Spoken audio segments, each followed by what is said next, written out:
I'm going to tell one story because I'm the only thing standing between you and lunch.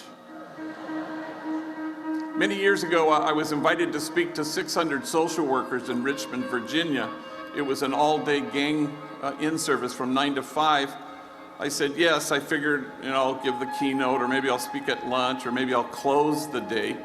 Well, a week before I was to fly, I pull out the letter, and to my horror, I discovered that I was to be the only speaker. So I quickly called in two homies, Jose and Andre, gang members who were in our training program, and I sat them down and I said, look, you're flying with me to Richmond, Virginia at the end of the week. I'd like you to get up and tell your stories. Well, I'd never heard their stories, and Jose got up, and he was 25 years old, gang member, been to prison, felon, tattooed. He was in our 18-month program, but he was finishing up his time as a very valued member of our substance abuse team, a man solid in his own recovery, and now he was helping younger homies with their addiction issues.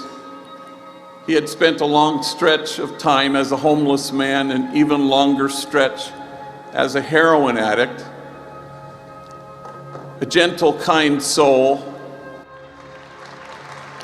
So Jose got up and he said, I guess you could say I was 6 years old, and my mom and I, we didn't get along so good. She said to me once, I wish you would just kill yourself. You're such a burden to me. Well, 600 social workers audibly gasped. He said, I think I was 9 when my mom drove me down to the deepest part of Baja California. And she walks me up to an orphanage and she knocks on the door, and the guy comes to the door and she says, I found this kid. And she left me there for 90 days. Until my grandmother could get out of her where she had dumped me, and my grandmother came and rescued me. My mom beat me every single day of my elementary school years with things you could imagine and a lot of things you couldn't. Every day my back was bloodied and scarred. In fact, I had to wear 3 t-shirts to school each day. First t-shirt because the blood would seep through, and second t-shirt you could still see it. Finally, the third t-shirt you couldn't see any blood. Kids at school, they'd make fun of me. Hey fool, it's 100 degrees. Why are you wearing 3 t-shirts? And then he stopped speaking, so overwhelmed with emotion. And he seemed to be staring at a piece of his story that only he could see.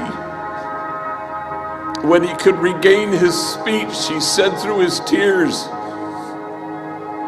I wore 3 t-shirts well into my adult years because I was ashamed of my wounds. I didn't want anybody to see them. But now I welcome my wounds. I run my fingers over my scars. My wounds are my friends. After all, how can I help heal the wounded if I don't welcome my own wounds? And awe came upon everyone.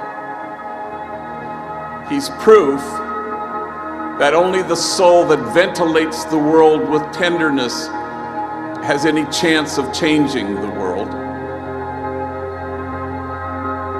The measure of our compassion lies not in our service of those on the margins, but only in our willingness to see ourselves in kinship with them.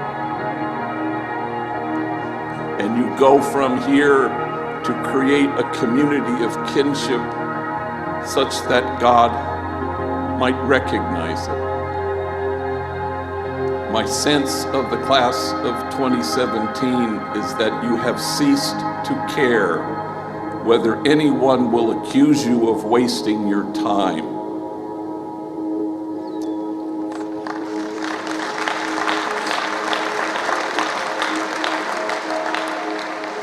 For in this place of which you say it is a waste, there will be heard again the voice of mirth and the voice of gladness, the voices of those who sing.